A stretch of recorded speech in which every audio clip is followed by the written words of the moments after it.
She laughed. My daughter actually laughed when I clutched my chest and fell against the kitchen counter. I gasped for air, the world spinning, and she just stood there, arms folded, eyes cold, and said, "You always overreact, Dad." Then she walked out. No 911 call, no help, just laughter. That sound stayed with me longer than the pain in my ribs. That was the moment I knew. The little girl I raised was gone, and what was left behind? A stranger who saw me as nothing more than a nuisance. That's the day everything began to change. There was a time, feels like another life now, when Emily would run barefoot through our backyard, her laughter ringing louder than the wind chimes on the porch. She used to beg me to push her higher on the swing I built from old rope and a slab of pine. "Higher, Daddy! Like I'm flying!" she'd shout, and I'd give her just enough to scare her a little, but never enough to let her fall. I wasn't always alone in that house. Marjorie, my wife, was the glue that held us together. She passed too soon. Breast cancer. Took her faster than I was ready for. Emily was only 7. I still remember the way she clung to me at the funeral, her small fingers digging into my jacket, whispering, "Don't leave me too, Daddy." And I didn't. I made a promise at Marjorie's grave, that I would raise our daughter with every bit of love we both had in us, that I'd make sure Emily never went without. So I put down the bottle. I stopped feeling sorry for myself. I took double shifts at the mill, sometimes worked weekends. I packed her lunches, braided her hair, with clumsy fingers, yes, but I did it. I made every recital, every science fair. I was the loudest one clapping. We weren't rich, but I made sure she never knew the difference. We had a little garden in the back, hand-me-down furniture, and a whole lot of laughter. I still remember the smell of Sunday mornings, pancakes burning slightly, Marjorie's favorite jazz playing faintly from the kitchen radio, and Emily giggling as she tried to flip a pancake all on her own. When Emily got her acceptance letter to the state university, I cried. She didn't see it. I went into the garage and let the tears come there. It felt like everything we'd worked for had paid off. I cashed in my small retirement account to help cover her tuition, told her not to worry about a thing. "You just focus on becoming someone you're proud of," I said. "That's my job as your father." She hugged me then, tight, said, "I'll make you proud, Dad, I promise." For a while she did. She'd call once a week, send photos of her on campus, glowing with new experiences. I'd print them out and pin them on the fridge. I told everyone at the diner about my girl, how she was going to be a teacher, how she was going to change the world. Then came Brian, the boyfriend. At first, she spoke of him like he was the moon and stars rolled into one. I tried to be happy for her, I really did. But there was something distant about her voice when she called. Less frequent, shorter chats. The pictures stopped. She said school was just busy, that Brian was helping her study. I believed her. I wanted to. She graduated, got a job in the city, and didn't come home that summer. Said there wasn't much reason to anymore. I remember sitting on the porch with a bottle of root beer. Marjorie always said I had a sweet tooth, and just staring at the driveway, expecting a car that never pulled in. But still, I made excuses. "She's just building her life," I'd say to the neighbors.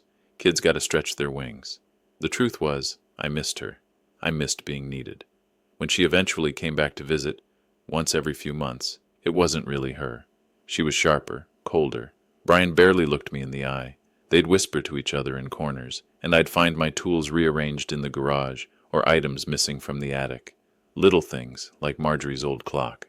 When I asked about it, Emily said, "Oh, Brian thought it would look nice in our place. We figured you didn't care." I cared, but I didn't say it. I just nodded, afraid of seeming ungrateful. I told myself it was fine. Maybe it was better that someone wanted those things.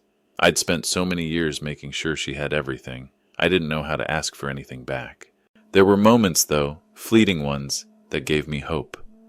She once brought me a scarf for Christmas, knitted herself. Told me, "I remember how you always got cold in the shop." I wore it every day that winter. I still have it in the hall closet. But the warmth faded. Calls turned into texts. Visits became holidays only, and even then, brief ones. One Easter, she arrived late and left before dinner, claiming Brian's parents had invited them too. She didn't even stay for pie. That was the first time I ate dessert alone. It's funny how the heart adjusts. At first, every missed call felt like a blade. Then, over time, it just became the background noise of getting old. I'd sit on the porch some nights, talking to Marjorie like she could hear me, telling her about the garden, about the new paint on the shutters, about how Emily used to sit under the old maple tree with her books. I asked her if we raised our girl right. I think I knew the answer, but I needed to ask anyway. Looking back, I still believe in the years we had, the good ones. I still see Emily as that little girl with grass stains on her knees, holding up a crooked dandelion crown saying, "You're the king now, Daddy." That image, it's the one that kept me hoping longer than I probably should have. Because when you've built your whole life around someone, it takes more than time to let go. It takes pain, real pain, the kind that shows you who someone really is. And I wasn't ready to see it, until the day she laughed. The change didn't happen overnight. If it had, maybe I would have seen it coming. Maybe I could have stopped it. But it crept in like a draft under the door, slow, cold, and quiet enough to ignore at first. It began with the visits. At first, Emily would call before coming, give me a couple of days' notice, ask if I needed anything. "Want me to bring you that chili you like, Dad?" she'd ask. Then it became last-minute drop-ins, often with Brian in tow. No more chili, no more warm smiles, just a knock on the door and a rushed, "We only have a few minutes." Brian never took his shoes off, even when it rained. Marjorie used to insist on it. She hated muddy footprints on her polished floors.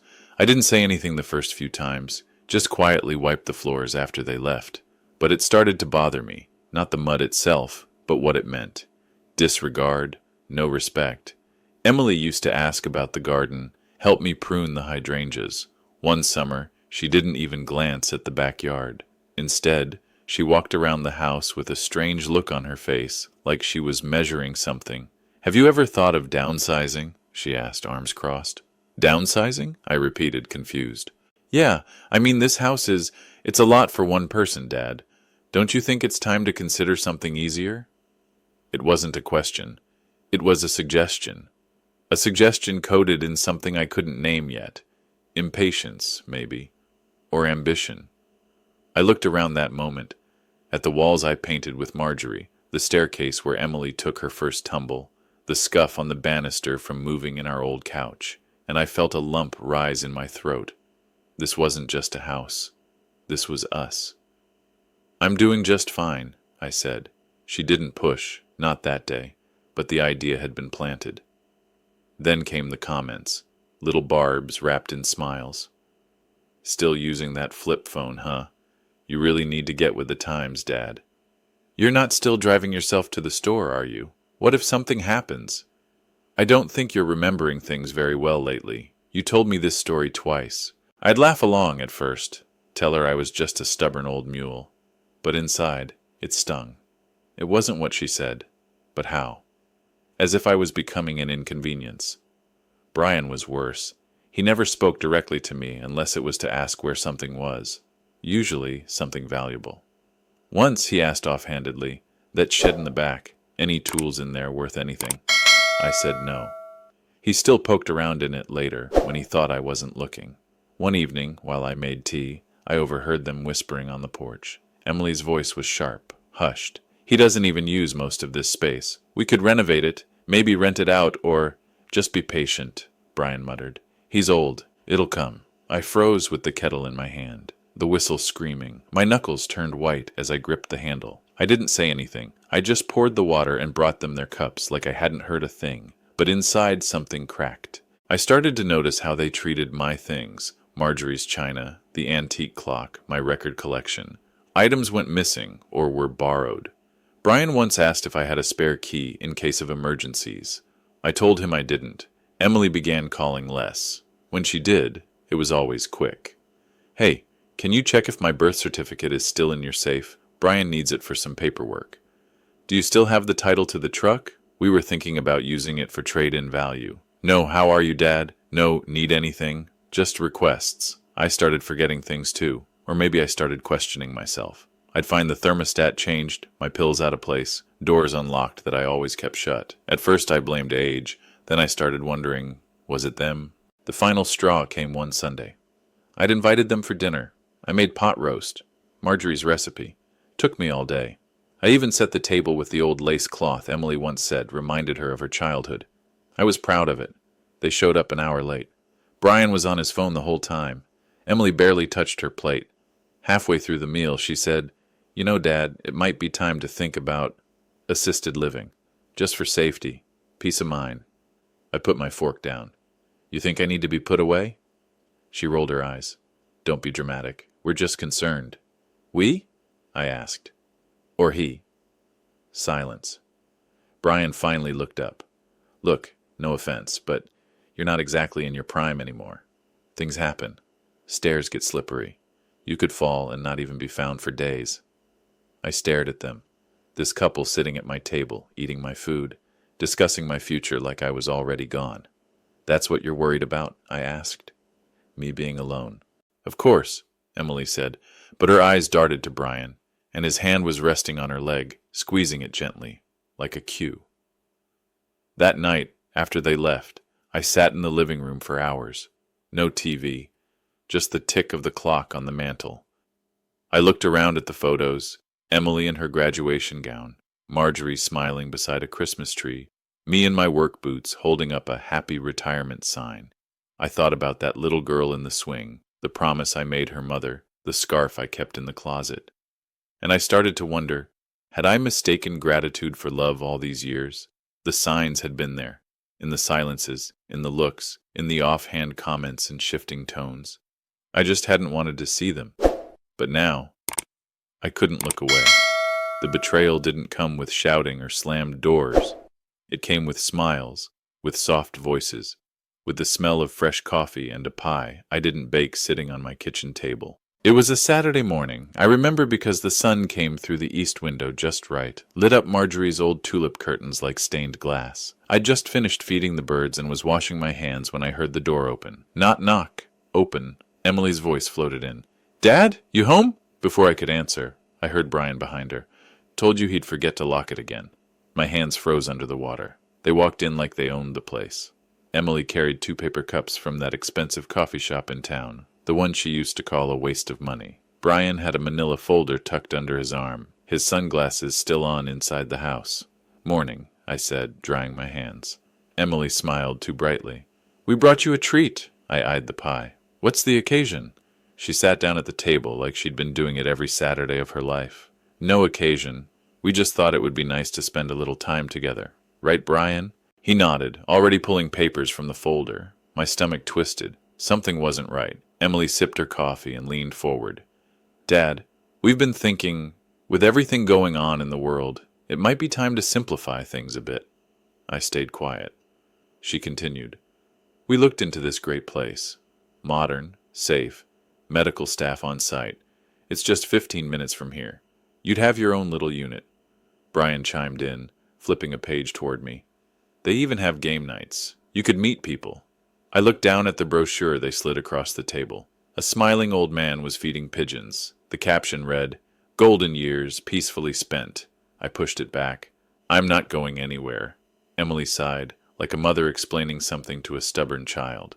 Dad, we're only trying to help. The house is a lot to manage. I've managed it just fine for 40 years. Brian leaned back, crossing his arms. You fell in the garage last month. Don't pretend that didn't happen. My jaw clenched. I tripped over a rake. I'm not an invalid. Emily's voice softened, too soft. We're worried about you. And honestly, Brian and I could really use the space. For a nursery. The words hit like a shovel to the gut. A nursery? She looked up, hopeful. We're trying. Thought you'd be happy. I didn't respond. My mouth had gone dry. We've been talking, she went on, and it just makes sense. We're already here so often. It would be a way to keep the house in the family. I looked around. At the clock Marjorie's father gave us on our first anniversary. At the marks on the wall where we measured Emily's height every birthday. At the window with the tiny crack I never fixed because she used to trace it with her finger and say it looked like a lightning bolt. This house is the family, I said, almost to myself. Brian cleared his throat. We've actually already had the place appraised. Market's good right now. If we move fast, we could... You what? My voice came out sharper than I intended. Emily flinched. Dad, calm down. We didn't do anything yet. We just wanted to be prepared. Prepared. As if I'd already agreed. As if I didn't exist in the equation. I stood up slowly. My knees protested, but I didn't care. You went behind my back, I said. You brought strangers into my home. You planned to take it. She stood too, arms crossed now. Don't be so dramatic. We're not taking anything. We're offering you a better life. By kicking me out of the one I built? She glanced at Brian. then back at me. Her tone shifted, cold now, clipped. You're being unreasonable. You don't even use half the rooms. You sit on that porch every day talking to ghosts. The words burned. Better ghosts than the living who treat me like I'm already dead, I snapped. Brian stepped forward. Look, man, you've had a good run, but it's time to pass the torch. Let younger people take over. You'll be happier, trust me. I stared at them. This woman who once cried in my arms over scraped knees, this man who wore sunglasses in my home, and I felt something inside me go still. I want you to leave, I said. Dad, now. Brian opened his mouth like he wanted to argue, but Emily pulled his arm. Fine, but we'll talk about this again. No, I said. We won't. She looked at me, really looked at me for the first time that morning.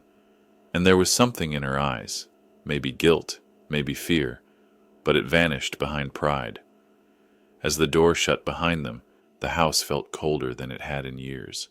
I didn't move for a long time. That night I made a sandwich and ate it alone at the kitchen table. I could still smell their coffee, see the brochure folded near the trash can. I picked it up, stared at the glossy photo again. The man feeding pigeons had a smile like someone who had given up. And I knew, right then, I wasn't ready to give up. Not my home, not my dignity, not the memory of Marjorie that lived in every corner of these walls. They thought they'd won, that I'd roll over, sign a paper, disappear into some sterilized room with bingo nights and scheduled medication. But they underestimated me, and they forgot something. This house, every brick, every board, every nail, was mine, and I wasn't done living in it yet. A week passed in uneasy silence. Emily didn't call. Brian didn't text. I didn't expect them to. But what I didn't expect was how quickly the air around me began to change. Like everyone else had gotten a memo I hadn't seen. It started with small things. Mail that used to be dropped directly into my box was now clipped to the outside with a polite note from the postman. Heard you were moving? Forwarding instructions? Then the banker at town hall asked casually, so when's the big move to Shady Pines? Shady Pines. I hadn't even opened the brochure. I felt the knot in my stomach tighten. Something was going on. 2 days later, I overheard it. I was trimming the hedge along the driveway, something I'd done every spring for decades. It calmed me, made the house feel like mine again. That's when I heard voices on the porch, my porch. Emily and Brian were talking to a man in a navy blue suit. I stayed low behind the shrubs. My knees were shot, but I crouched anyway, my breath held. Brian, we're just waiting on the doctor's report to file the power of attorney paperwork. Shouldn't be more than a week. The man. And once you have that, the house is yours to act on. Emily. Legally, yes. Dad's not really fit to handle the stress anymore. I nearly dropped the clippers. The rest of their conversation blurred into the sounds of my heartbeat thudding in my ears. Words like liquidate, probate, long-term care facility floated through the hedge. They weren't just nudging me toward retirement. They were planning to take control, legally, fully. I backed away slowly, through the side gate, into the backyard where Marjorie's garden used to be. My knees gave out on the bench. I stared at the empty soil and saw her face, clear as day, laughing as she planted tulips, wiping her forehead with the back of a muddy glove. She had this way of looking at you that made you feel steady, even when the world wasn't. I whispered into the breeze, "What would you do, Marge?" The wind stirred, but no answer came. That night, I opened the old photo albums, not the ones on the shelf. Those were the curated ones Emily had arranged. I pulled the real ones from the bottom drawer of the hall cabinet, the ones with pictures creased from years of flipping. Marjorie in her nurse's uniform. Emily, age 4, beaming with a lollipop bigger than her head. Me in my overalls, holding her on my shoulders at the county fair. I remembered how fiercely I used to protect her. When she was 13, a boy named Tyler shoved her at the playground. She came home crying. I didn't raise my voice, didn't storm the school. But I showed up the next morning, stood at the fence during recess, and just watched. Tyler never touched her again. So how had it come to this? Where was the girl who used to beg me to push her higher on the swing? Where was the daughter who used to sit beside me and ask endless questions about hammering nails and mixing cement? Gone. Or maybe buried beneath years of Brian's ambition and her own craving for control. I spent the next few days pretending. I acted like I hadn't heard a thing. Let them believe I was still the tired old man they thought they were outsmarting. I watched their movements, listened to their quiet hallway whispers, the calls she took on the back porch thinking I couldn't hear. I caught snippets. The lawyer says we need proof of mental decline. Make sure he doesn't get into the filing cabinet. Just one signature, that's all we need. Proof of mental decline. As if forgetting to lock a door or misplacing a bill made me unfit. I started writing everything down. Conversations, dates, comments they made. I logged their visitors. I took photos of the documents they left lying out. I wasn't the fool they thought I was, but one moment sealed everything for me. It was late, maybe 11 p.m. I'd gone to the kitchen for water and heard the faint buzz of Emily's voice from the living room. I peeked in. She was on a video call, earbuds in, unaware I was just steps away in the hallway. Yeah, Dad still thinks it's his house, she chuckled.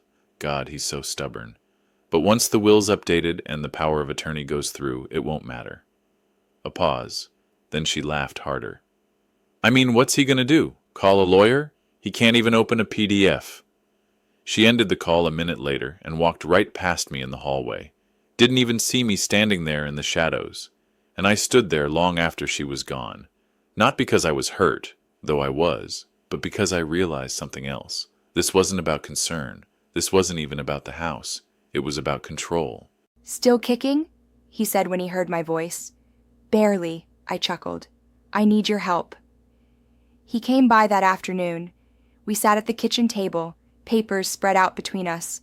I told him everything, what I'd heard, what I'd seen, the phone calls, the forged stories they were spinning about my health. Bill didn't blink. We'll fix this. What do I have to do? He leaned forward. First, we lock everything down, your medical and financial records. Then we update your will. I already have one, I said. Not good enough. We need to make it airtight, with witnesses. And if they try to contest it, we'll add a clause. Everything goes to charity. I nodded. It hurt. Every step felt like cutting a thread between me and the daughter I used to cradle in my arms. But those threads had already been frayed. I want the house protected, I said. Forever. No one gets it unless they earn it. Bill looked me in the eye. You're doing the right thing. Later that evening, as I sat on the porch again, Grace came over with a plate of cookies. I saw your friend leave. Everything okay now? I smiled faintly. It will be. She sat beside me again, and we didn't speak for a while. Just rocked gently, listening to the cicadas hum. For the first time in months, I felt the air shift. Not with dread, but with direction. Emily and Brian thought they'd beaten me, that I'd fold like an old deck chair and disappear quietly. But they were wrong. They hadn't just awakened a tired old man. They'd awakened the man who built a life with his own 2 hands. And I was just getting started. The next morning, I laid out Marjorie's favorite shawl across the bed. It still smelled faintly of lavender and thyme. I don't know why I did it. Maybe I needed to feel her presence. Maybe I needed her blessing. Bill returned with a briefcase and a notary. His demeanor was professional, but his eyes held the kind of understanding only old friends could share. You sure about this, George? He asked, flipping open the folder. No, I said honestly, but it feels more right than anything else I've done in a long time. He nodded and passed me the first document. We began with the basics, updating the power of attorney, revoking any prior agreements, and naming a third-party advocate, someone neither Brian nor Emily could influence. That alone felt like removing a weight from my chest. Then we moved to the will. I glanced at the blank line where names used to be, where once I had proudly written Emily Joyce Holloway and Brian Andrew Holloway, declaring them as my heirs. Now I hesitated. Leave them off, I said. Not a single penny. Bill scribbled something. You want everything to go to charity? Not quite, I said. Split it 3 ways. 1/3 to the Veterans Shelter on Mason Street. 1/3 to the local library. It's what Marjorie would have wanted. And the last third... I looked out the window at Grace tending to her rose bushes. To Grace. She's been more family to me in a few weeks than they have in years. The notary raised an eyebrow. Your neighbor? I turned to him, calm but firm. Yes, my neighbor. She checks in. She brings me tea. She listens. That means more than blood when blood turns cold. Bill gave a quiet nod. We'll draft a witness clause too. If it's contested, everything goes to the Mason Street shelter. I signed every page slowly, deliberately. Each stroke of the pen was both a wound and a suture. It hurt, but it healed. Once the documents were done, Bill closed the folder with finality. "George," he said, "you've just protected your legacy. No one can touch it now." I exhaled. Good. As they left, I felt lighter, sadder, but stronger. It's strange, the paradox of protecting yourself from your own children. It feels like losing and winning at the same time. Later that day, I invited Grace over and told her. Her hand flew to her chest. "George, I can't accept that kind of—" "It's not about accepting," I said. "It's about earning. You've been there. You've shown heart. You've shown what real family means." She blinked back tears. "What about your kids?" "They made their choice," I said. "Now I've made mine."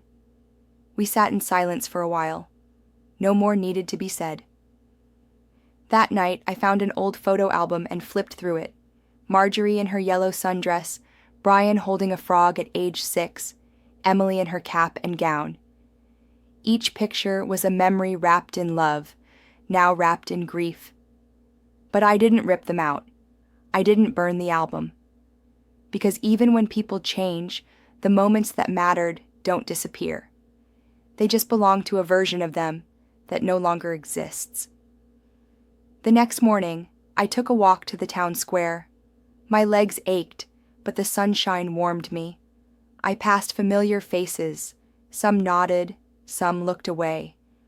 Word had begun to spread. At the bakery, Martha, the owner, stepped out.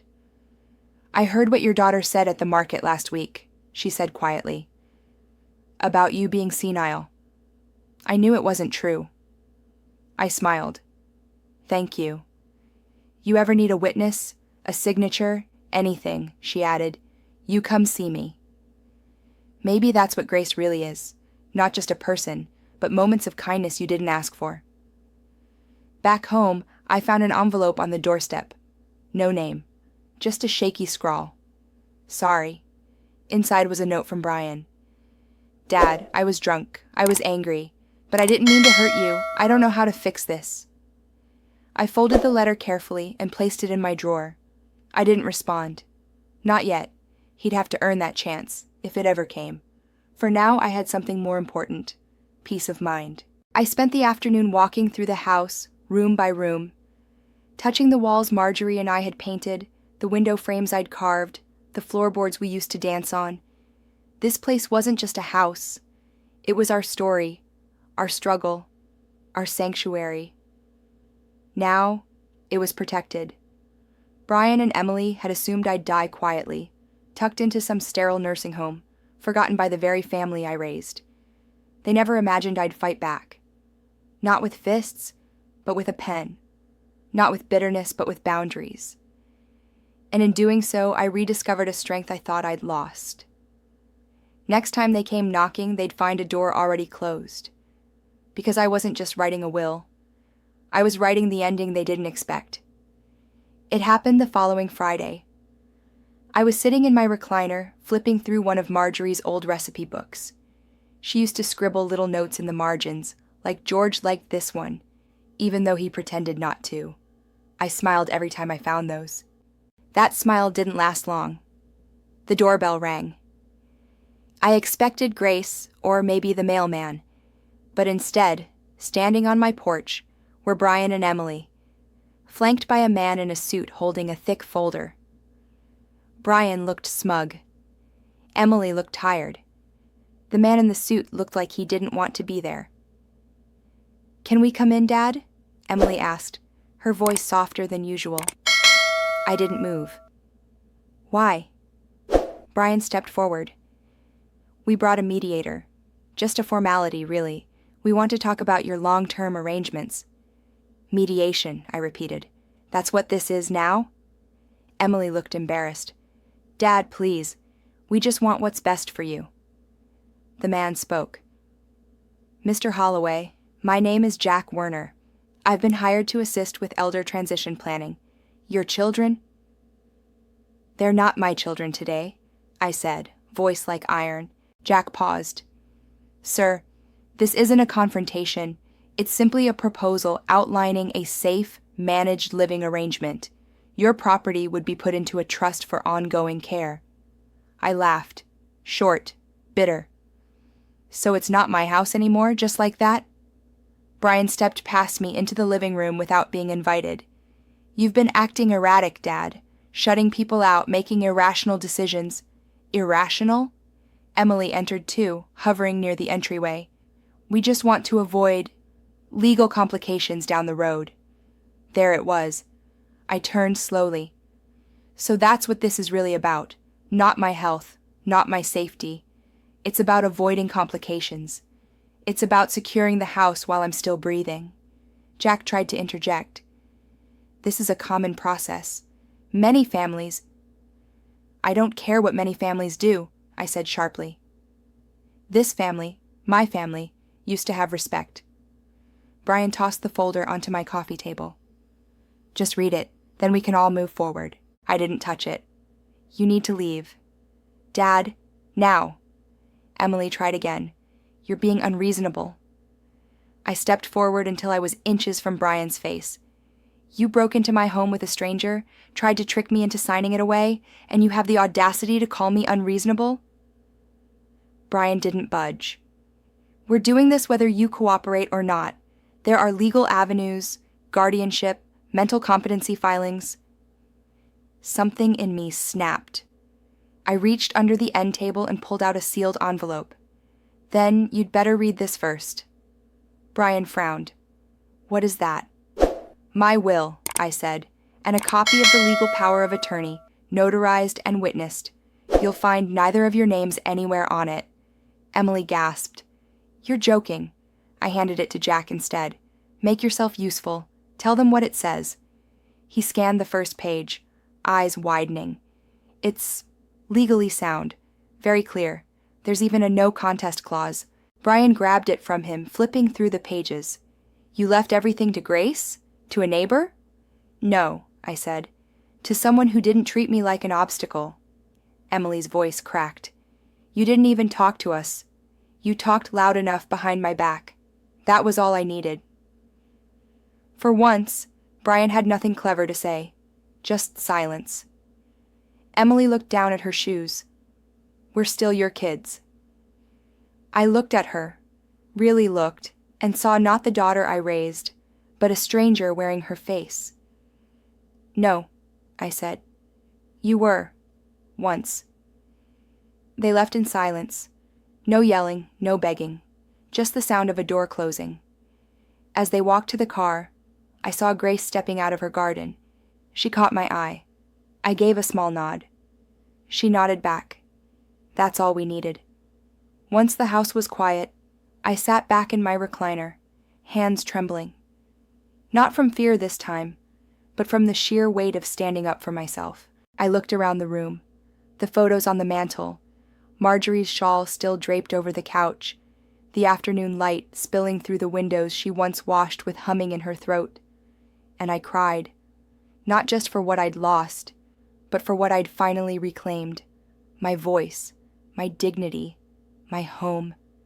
There's a moment when you realize the people you love don't love you back the way you need, not because they're evil, but because they're incapable. That realization doesn't break you. It builds you into something stronger. It teaches you to choose peace over obligation, to draw lines even when they hurt. And in that moment, with the smell of lavender in the air and silence in my home, I knew I'd done the right thing. I wasn't waiting to die anymore. I was finally learning to live. Have you ever felt betrayed by your own family? Let us know in the comments. Don't forget to like and subscribe for more true life stories. The town's harvest luncheon was held every October in the community center. Potluck tables lined with casseroles, homemade pies, and old vinyl records spinning Elvis in the background. Marjorie and I never missed it, not even in the years when we barely had 2 nickels to rub together. It was our tradition, our people. This year I hadn't planned to attend, not after everything. But something in me shifted after that last visit from Brian and Emily. It was time. Time to be seen, not as some pitiful old man, but as someone who had drawn a line in the sand. So I put on my brown tweed jacket, combed my hair, and even dusted off my church shoes. Grace stopped by before I left. "You sure about this?" she asked, eyes full of quiet concern. I nodded. "I won't yell. I won't cause a scene. But they need to know the truth. All of it." She pressed my hand.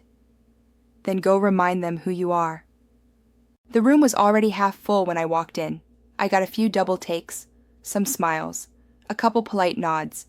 Then I saw them, Brian and Emily, standing by the dessert table, talking to the mayor's wife. They didn't see me at first. I poured myself a cup of punch and waited. When Emily finally spotted me, her smile vanished. Brian turned and stiffened. I walked to the center of the room and tapped a spoon against my glass. 3 sharp clinks. It got quiet fast. "Folks," I said, voice steady, "I won't take long. I just need a minute of your time." There was a pause, just enough for tension to bloom, then silence as people turned toward me. "I was married to Marjorie Holloway for 48 years, I began. Most of you knew her. You know she was kind, gentle, and had a pie recipe that could win wars." A few soft chuckles. "I raised 2 kids in this town. I paid off a house brick by brick. I worked construction, even after my knees begged me to stop. I did it for them, for my family." I paused. "And lately, I've been told by some of my own blood that I'm no longer capable, that I should sign over my home, that I should prepare to be transitioned." Gasps, murmurs. A couple of heads turned toward Brian and Emily. I was accused of being erratic, but what's truly erratic is coming into a man's home with a lawyer and trying to gut his dignity. Brian stepped forward, red-faced. "Dad, this isn't the place." "It is exactly the place," I said, sharper now. "You tried to make me disappear quietly, but I'm not going anywhere." I pulled out a small folder from my coat. "This is my will, and this," I held it up, "is the revised deed to my home. It's no longer under a family trust. It's mine, and it stays mine until I say otherwise." Now the whispers turned into full-on murmurs. Brian looked like he wanted to speak, but Emily grabbed his arm. I looked around the room. I know how gossip spreads. I know people have wondered if I've lost my mind. So I'm making this clear, publicly. I may be older, I may be slower, but I'm not confused. I'm not weak. People nodded. Some clapped lightly. Martha from the bakery gave me a thumbs up. I turned to Brian and Emily. "And to my children, know this. I raised you with love. I taught you better than this. But you turned greedy. You turned cold. And you turned your back on everything your mother and I believed in." Emily's eyes glistened. She looked away. Brian stared at me like he didn't recognize me anymore. Maybe he didn't. Maybe I'd finally become someone they couldn't manipulate. I took a breath. I won't be attending any more family meetings. There will be no inheritance talks, no more manipulation behind my back. The next time you come to my door, come with love, or don't come at all. And with that, I stepped down from the center of the room and walked back to the exit. Grace was waiting by the door. She didn't say anything, just walked beside me. Outside, the crisp October air felt like new lungs. The leaves crunched beneath our feet. "You did it," she said softly. "No," I replied. "I just stopped being afraid of doing it." We got into her car and drove off. As we pulled away, I looked back through the window. I saw some old friends whispering, others nodding. I even caught sight of Emily wiping a tear. Brian just stood there, stiff as a board, arms crossed. He still didn't get it. But that wasn't my problem anymore. I hadn't just spoken for myself. I'd spoken for every parent who gave everything, only to be treated like a burden. And in that moment, I realized, sometimes dignity isn't taken from you. Sometimes you hand it over little by little, until one day you take it back, and never let it go again. Do you think the father made the right choice? Comment and don't forget to like and subscribe for more true life stories. The house was dead quiet when I got home. No knock on the door, no phone call, no email, nothing. I stood in the entryway and took off my jacket slowly, letting the silence wrap around me like a cold blanket. The confrontation at the luncheon had drained something from me. Not regret, but the strange emptiness that follows a storm. A space where the noise used to be. I made tea the way Marjorie used to. 1 bag, 3 minutes. Honey, not sugar. Her floral mug still sat in the cabinet. I took it out, washed it gently, and used it. The sunlight poured through the kitchen window in long slants, touching the edge of the table where she used to sit. I placed the mug there, next to her old reading glasses. "You would have been proud of me today, Marjorie," I whispered. I didn't raise my voice. I just told the truth. I sat down and let the warmth of the tea soak into my hands. My back ached, but not as much as usual. It was strange, as if something inside me had realigned. Over the next few days, the phone remained still. No calls from Brian, no texts from Emily, not even a forwarded meme from their kids. Grace came by every afternoon, sometimes with soup, sometimes just with silence. She never pried. She knew when to speak and when to just let someone exist. On Wednesday, I walked down to the veterans' bench at the town square. Clarence was there, chewing sunflower seeds like always. He scooted over without a word. "Heard about the luncheon," he finally said. "Of course you did," I replied, smirking. "Town's buzzing. Half think you're a hero, half think you lost your marbles." "That's about the ratio I expected." Clarence leaned back, arms crossed. "For what it's worth, I think you did the right thing." I nodded. "That makes one of us." He looked at me sideways. "You doubt it?" "No," I admitted, "but it doesn't make it hurt any less." That night, I opened the box of old photographs. Marjorie and me on the porch holding baby Emily, Brian in a Cub Scout uniform, grinning proudly next to a Pinewood Derby car, Christmases, birthdays, even one of us at the beach. Marjorie in that floppy sun hat she insisted made her look like a movie star. I traced their faces with my finger. There was love there. Real love. Once. I wasn't rewriting history. I was just accepting that people change. The hardest part of growing old isn't the body breaking down. It's watching the people you love become strangers, and realizing you can't bring them back. The next morning, Grace brought over a pie. "Figured you could use some sweetness," she said. "You trying to replace Marjorie?" I teased. "God, no. I wouldn't dare compete. I'm just the pie delivery service." We shared a quiet moment, each with a slice. "You ever think about turning this place into something?" she asked suddenly. "Like what?" "I don't know. A reading room, a small shelter, a space for older folks who don't have family. This house feels too full to be empty." I didn't answer right away. The idea hung in the air like fresh dough, raw but promising. "I don't hate that," I finally said. Grace smiled. "Good, because I already called a few folks, just to ask questions. Hope you don't mind." And oddly enough, I didn't. For the first time in weeks, the silence felt less like absence and more like possibility. I looked around the living room, the photos, the creaky floorboards, the shawl on the couch.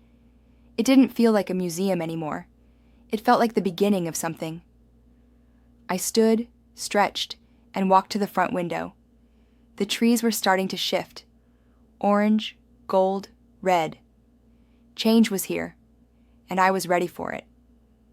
The idea started as a whisper in the back of my mind. Grace had planted the seed with her offhand comment, but it took root faster than I expected. Maybe it was because the silence in the house no longer felt comforting. It felt stagnant, and I'd had enough of waiting for calls that weren't coming. That following Monday, I walked into the old hardware store downtown. Jim, the owner, blinked when he saw me.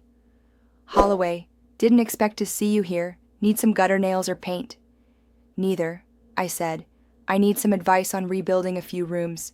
Thinking of turning the back den into a small reading lounge or community room." He raised a brow. You starting a book club? Maybe something better. He came around the counter and leaned on it. What are you up to, old man? I smiled. Giving this house a new job. By Thursday, the back den was cleared out. Marjorie's sewing table, the mismatched armchairs, and the box of Christmas decorations. Gone to the attic. I kept her rocking chair, though. Couldn't quite let that go. Grace brought over 2 folding tables and a couple bulletin boards. I drove to the local shelter and spoke to the director, a kind-eyed woman named Yvonne. When I told her my plan, she leaned back in her chair and said, "You sure about this?" I'm sure that empty rooms serve no one, and I'm not going to sit around waiting to die when I could be helping someone live better. That earned a nod. Within a week, I had my first visitor, a quiet man in his 70s named Frank. He'd lost his wife, lived in a trailer on the edge of town, and had no kids. Heard you've got good coffee and better stories, he said with a half smile.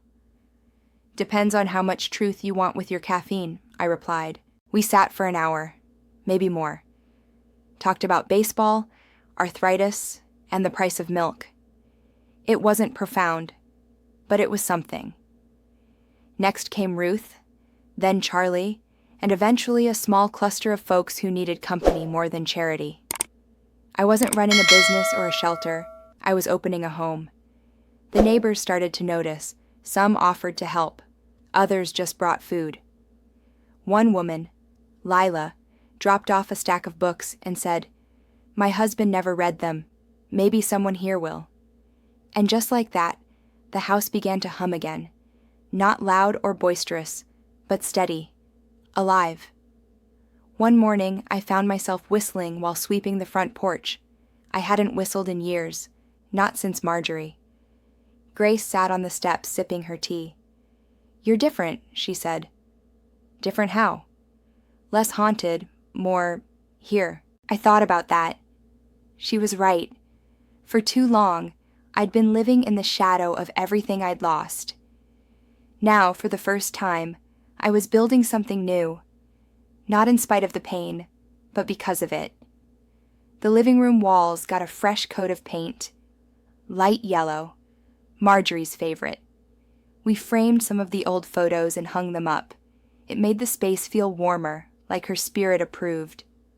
One afternoon, I caught Frank sitting in Marjorie's old rocker, reading a dog-eared copy of Grapes of Wrath.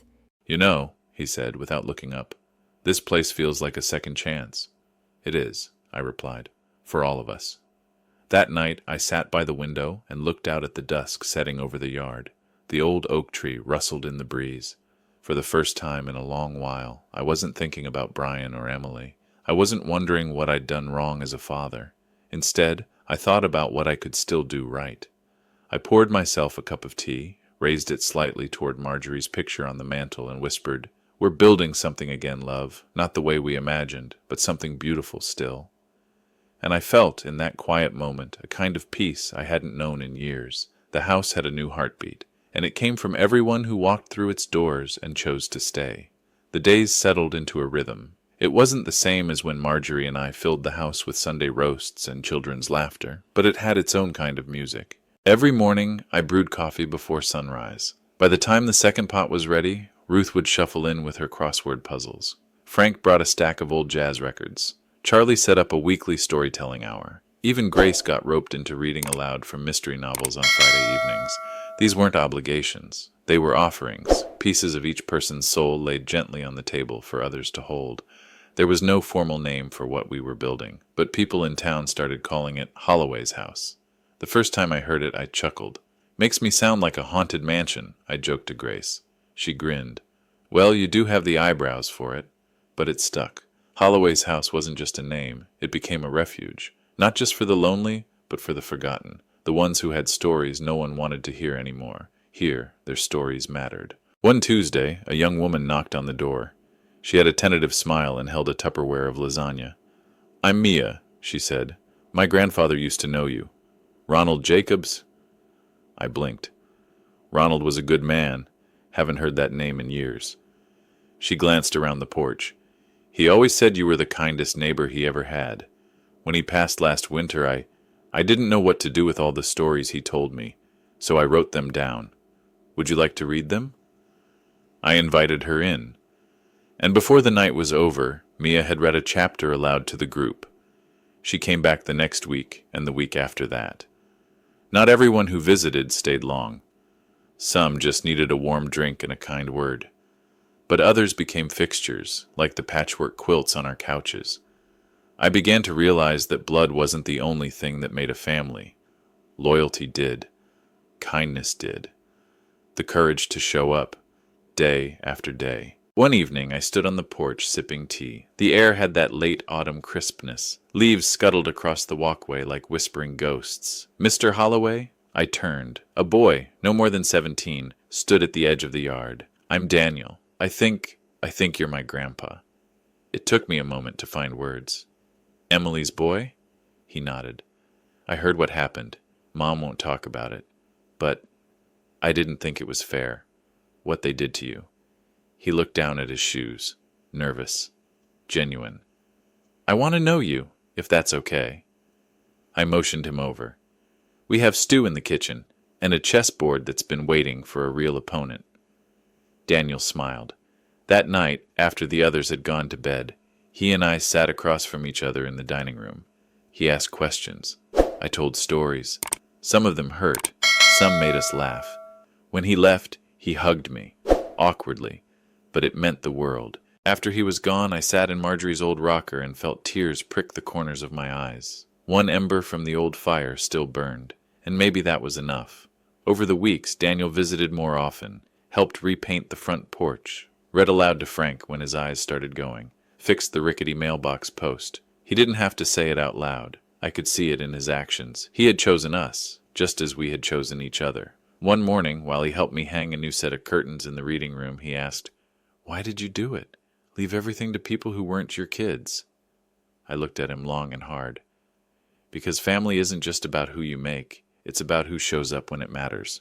He nodded slowly, the truth settling into his bones, and I knew in that moment that he understood. Holloway's house had given me something I never expected, a second family, not of blood, but of spirit.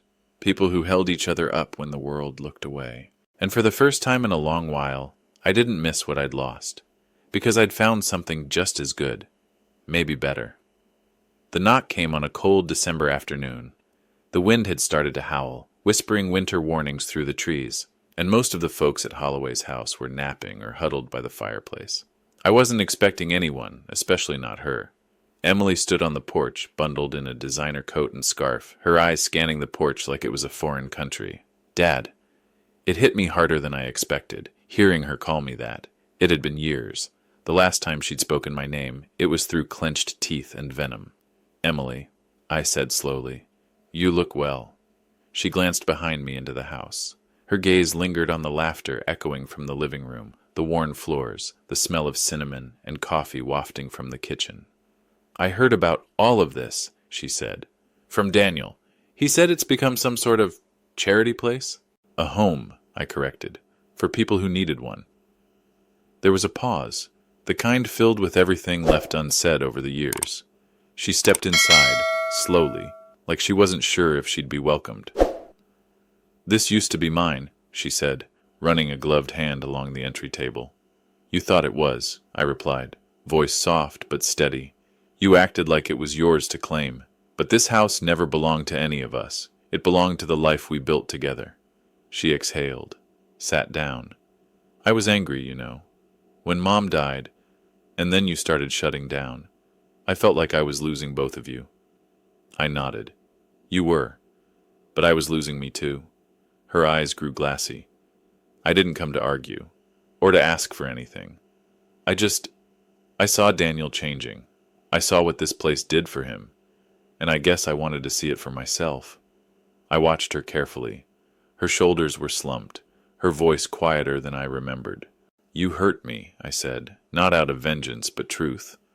The things you said, the way you laughed when I fell sick, that wasn't just cruelty, it was betrayal."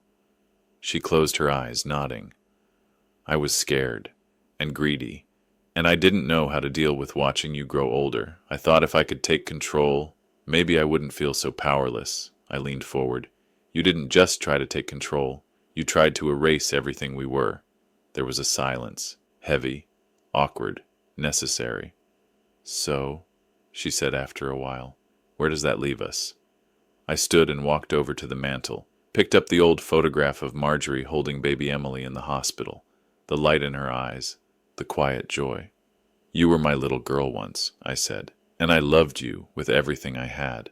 But love without respect, without truth, isn't enough. Emily looked down at her hands. I'm not asking to be back in the will, or to undo what's been done. I just wanted to say I'm sorry, even if you don't forgive me. I sat back down beside her, rested my hand lightly on the table. I don't hate you, I never did, but I won't forget either. What you did changed me. It changed everything. She nodded, slowly, took a breath that sounded like it had been waiting years to come out. Then, I'll go. I just wanted to say that. She stood, but before she reached the door, I called out, Daniel's been good to us here. He's found a place he belongs. You should be proud of him. Her eyes shimmered. I am. I wish I knew how to fix everything.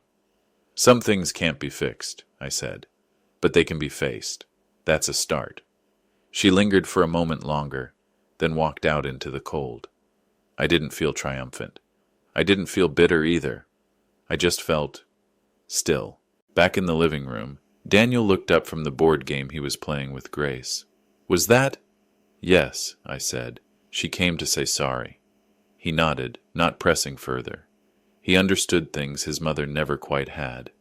I sat beside him, watched as he placed a red checker. Your move, Grandpa. That word still caught in my chest. I looked at the board, then at the boy who had chosen to find me in the ruins of what once was, and I realized forgiveness doesn't have to mean forgetting, it just means making peace with the scars. We stood in the garden Marjorie had once loved so fiercely. The lilacs she planted decades ago had returned that spring, purple and fragrant. I like to think she had something to do with that.